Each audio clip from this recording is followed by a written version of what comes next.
ሰላም ጤና ይስጥልኝ። ይህ የአባይ አካዳሚ ኦንላይን ማስተማሪያ ክላስ ነው። በዚህ ኦንላይን ክላስ አማርኛ፣ እንግሊዝኛ፣ ሂሳብ፣ አፋን ኦሮሞና ሌሎችም ትምህርቶች እናስተምራለን። ስለሆነም ከሀገር ውስጥም ከውጭም የምትኖሩ መማር የምትፈልጉ ልጆች +251ን እያስቀደማችሁ 974 75 64 21 ስልካችን ነው። ኢሞ፣ ቴሌግራም ወይም ደግሞ ዋትሳፕ ላይ በመደወል ተመዝግባችሁ በቀንም ሆነ በማታ በተመቻችሁ ሰዓት በተለያዩ የሚዲያ አማራጮች ማለትም በኢሞ፣ በቴሌግራም፣ በዋትሳፕ፣ በዙም እንዲሁም በጎግል ሚት መማር ትችላላችሁ። ቻናላችንን ሰብስክራይብ እንዲሁም ላይክ እና ሼር እያደረጋችሁ ጀምሩ። እሺ ዛሬ ደግሞ ክፍል 2 የአማርኛ ንባብ ልምምድ ይሆናል ማለት ነው። እንግዲህ በዛሬ ክላሳችን የተለያዩ አረፍተ ነገሮችን እንዴት ማንበብ እንደምንችል በቀላል መንገድ አሳያችኋለሁ። በባለፈው በክፍል 1 አማርኛ ንባብ ስንለማመድ ነበር። እንዲሁም ደግሞ ቃላቶችን ተማምረናል። በተጨማሪ ደግሞ በክፍል 1 በክፍል 2 እና ክፍል 3 ላይ ደግሞ ሙሉ 34ቱን ፊደላቶች በ3 ከፍለን አይተን ነበር ማለት ነው። ዛሬ ደግሞ እንዴት 2 3 እና ከዚያ በላይ ሆነው ቃላቶች በአንድ ላይ ቢመጡ እንዴት አድርገን እናነባቸዋለን፣ እንዴትስ ይጻፋሉ የሚሉትን በቀላል መንገድ እናያለን ማለት ነው። እንግዲህ ከዚህ ጋር የምታዩት ርዕሳችን ምን ይላል? ክፍል 2 አማርኛ ንባብ ይላል። ስለዚህ ከዚህ ጀምረን እንዴት እንደሚጻፉም እንዴት እንደሚነበቡም በቀላል መንገድ አሳያችኋለሁ። እናንተ እስከመጨረሻው በደንብ አድርጋችሁ ትከታተላላችሁ ማለት ነው። እሺ ከዚህ ጋር ከመጀመሪያው ስንጀምር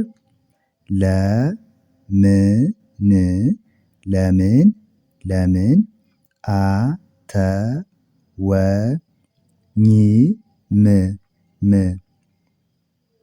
አተወኝም የመጀመሪያው ምን ለምን ይላል። አሁን ለምን ለማለት 3 ፊደል ተጠቀምነ። ከዚያ አተወኝም ይላል።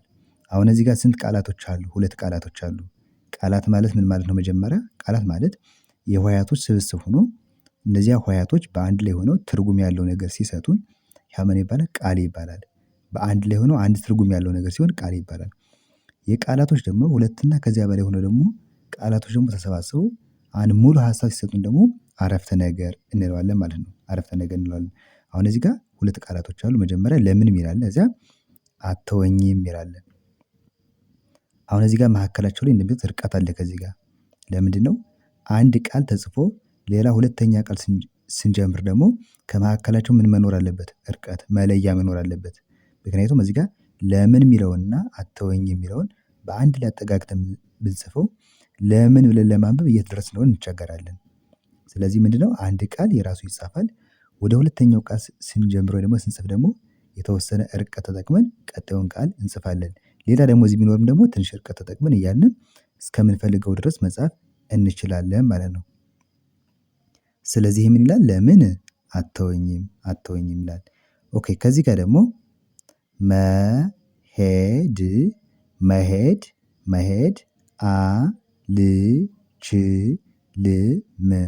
አልችልም። መሄድ አልችልም። ይሄም ስንት ቃል ነው? 2 ቃላቶች። የመጀመሪያው መሄድ ይላል። ከዚያ አልችልም። መካከላቸው ላይ ምን አለ ብያችኋለሁ? ርቀት መኖር ግዴታ ነው። ከአንድ ቃል በአንድ ላይ ተጠጋግቶ መጻፍ አይችሉም። መሄድ አልችልም። ኦኬ ከዚህ ጋር ደግሞ ምን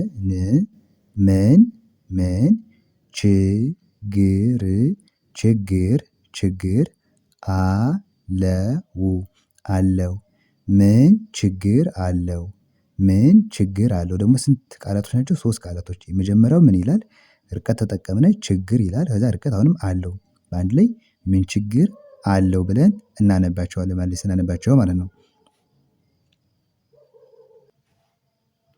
እሺ ከዚህ ጋር ደግሞ ምን ይላል? ፈጣሪ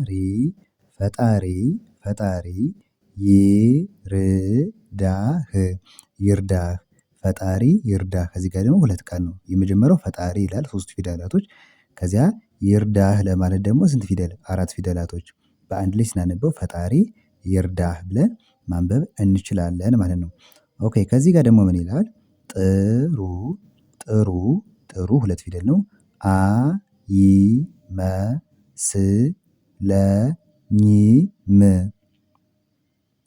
አይመስለኝም።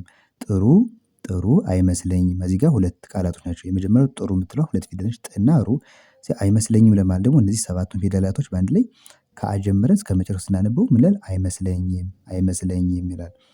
እሺ ከዚህ ጋር ደግሞ ጊዜህን ጊዜህን ጊዜህን ተጠቀም ተጠቀም ጊዜህን ተጠቀም ጊዜህን ተጠቀም እዚህ ጋርም ስንት ቃላት ናቸው? ሁለት ቃላቶች የመጀመሪያው ጊዜህን የሚለው ከዛ ተጠቀም በአንድ ላይ ጊዜህን ተጠቀም ይላል። በቅርቡ በቅርቡ በቅርቡ እመጣለሁ እመጣለሁ በቅርቡ እመጣለሁ ይህም ስንት ቃል ነው? ሁለት ቃላቶች የመጀመሪያው በቅርቡ የሚለው ከዛ እዚህ ጋር ርቀቱ ትንሽ ብዙ አይለይም እንጂ ከቦና ከእ መሃል ምን መኖር አለበት ርቀት ምክንያቱም በቅርቡ ብለን ጨርሰን ደግሞ ሌላ ምን ብለናል? እመጣለሁ ደግሞ ከእ ጀምረን ስለምንጽፍ ከዚህ ጋር ርቀት እንጠቀማለን ደጋግሜ እንደነገርኳችሁ ማለት ነው። ስለዚህ ምን ይላል? እመጣለሁ በአጠቃላይ በቅርቡ እመጣለሁ ይላል። ኦኬ ከዚህ ጋር ደግሞ ምን ይላል? ከባድ ከባድ ከባድ ቀን ቀን ቀን ነው ከባድ ከባድ ቀን ቀን ነው እዚህ ጋር ደግሞ ስንት ቃላቶች? ሶስት ቃላቶች ከባድ አለ ቀን አለ ነው አለ ማለት ከባድ ቀን ነው ብለን እናነባለን ማለት ነው። የመጨረሻዋ ደግሞ ይቺ ምን ትላለች? ዝነኛ ዝነኛ ሰው ሰው ዝነኛ ሰው ነው በአንድ ላይ ዝነኛ ሰው ነው ይላል ዝነኛ ሰው ነው። እሺ ወደ ቀጣዩ ስንመጣ ደግሞ በዚህኛው ቀዩ እዚህ ጋር ስንጀምር ደግሞ እዚህ ጋር ምን ይላል? ሌላ ሌላ ሌላ ቦታ ቦታ ሌላ ቦታ ሄጃለሁ ሄጃለሁ ሌላ ቦታ ሄጃለሁ ሄጃለሁ ይላል። እሺ አሁን እዚህ ጋር ስንት ቃላት ናቸው? ሶስት ቃላት ሌላ የሚል አለ ቦታና ሄጃለሁ ይላል። ከዚህ ጋር ደግሞ ለምን ለምን ለምን አትናገርም አትናገርም ለምን ለምን አትናገርም ሁለት ቃላቶች ለምንና አትናገርም። ኦኬ ከዚህ ጋር ደግሞ በጣም በጣም ደግ ደግ ሰው ነህ በጣም ደግ ሰው ነህ አራት ቃላቶች የመጀመሪያው በጣም አለ ደግ አለ ሰው አለ መጨረሻ ነህ አለ ነህ በጣም ደግ ሰው ነህ በጣም ደግ ሰው ነህ። ኦኬ ከዚህ ጋር ደግሞ ማውራት ማውራት ማውራት አልፈልግም አልፈልግም ማውራት ማውራት አልፈልግም አልፈልግም ይላል። እሺ ከዚህ ጋር ደግሞ ትንሽ ትንሽ ትንሽ ጊዜ ጊዜ ትንሽ ጊዜ ስጠኝ ስጠኝ ትንሽ ጊዜ ስጠኝ ሶስት ቃላቶች ትንሽ አለ ጊዜ አለ ስጠኝ አለ ሶስቱም የተለያየ ትርጉም ነው ያላቸው አሁን እዚህ ጋር አንድ ቃል የምንለው ምንድነው ብያችኋለሁ አንድ ትርጉም ያለው ነገር ከሆነ ቃል ይባላል። የፊደላቶች ስብስብ ሆኖ አንድ ትርጉም ያለው ነገር ከሆነ ትንሽ የሚለው አንድ ራሱን የቻለ ትርጉም አለው ጊዜ አንድ ትርጉም አለው ስጠኝ የሚለው አንድ ትርጉም አለው። ስለዚህ ሶስቱም የተለያየ ቦታ ላይ ርቀታቸውን ጠብቀው ይጻፋሉ በአንድ ላይ ግን ስናነበው ትንሽ ጊዜ ስጠኝ ስንል አንድ ሙሉ ሀሳብ አንድ ጠቅለል ያለ ሀሳብ የምናስተላልፍ ከሆነ ይሄ ምን ይባላል? አረፍተ ነገር ይባላል ብያችኋለሁ። ትንሽ ጊዜ ስጠኝ። ከዚህ ጋር ደግሞ ምኑም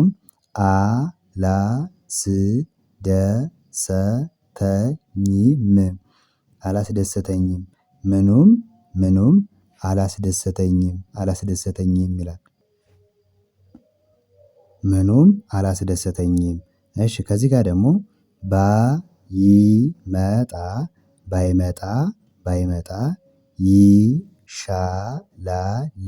ይሻላል ባይመጣ ይሻላል ሁለት ቃላቶች የመጀመሪያው ባይመጣ ይላል ከዛ ይሻላል ባይመጣ ይሻላል። እሺ ከዚህ ጋር ደግሞ ዝግጅት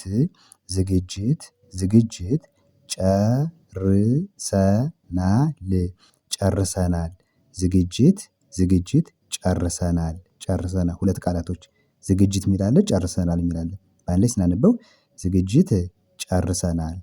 የመጨረሻው ደግሞ ምን ይላል? በጣም በጣም በጣም ተወዳጅ ተወዳጅ ነው። በጣም ተወዳጅ ነው። በጣም ተወዳጅ ነው ይላል። እሺ እንግዲህ የዛሬ ትምህርታችን ክፍል 2 የአማርኛ ንባብ ልምምድ ይሄን ይመስላል ማለት ነው። እናንተ ይሄን ቪዲዮ በደንብ እያደረጋችሁ እየመለሳችሁ እዩት። እንዲሁም ደግሞ የባለፈውን የክፍል 1 ቪዲዮአችንን ያላያችሁ ካላችሁ ተመልሳችሁ ወደኋላ ክፍል 1ን አማርኛ ንባብ ቪዲዮ የሰራሁት ስላለ ገብታችሁ ማየት ትችላላችሁ። በተጨማሪ ደግሞ ቃላቶችም የተሰሩ አሉ። ፊደላቶችም ሙሉ 34ቱ ፊደላቶች አሉ። ስለዚህ እናንተ ገብታችሁ ውስጥ ላይ የፈለጋችሁን ማየት ትችላላችሁ ማለት ነው። እንግሊዘኛም ኤቢሲዲ የተሰሩ አሉ። እንዲሁም ደግሞ ለወደፊቱ ደግሞ የተለያዩ አማርኛ በእንግሊዘኛ ትምህርቶችን እለቃለሁ። እናንተ እየገባችሁ ሁሌ መከታተል መማር ይቻላል ማለት ነው። ስለዚህ ለዛሬ የነበረን ትምህርት ይሄን ይመስላል።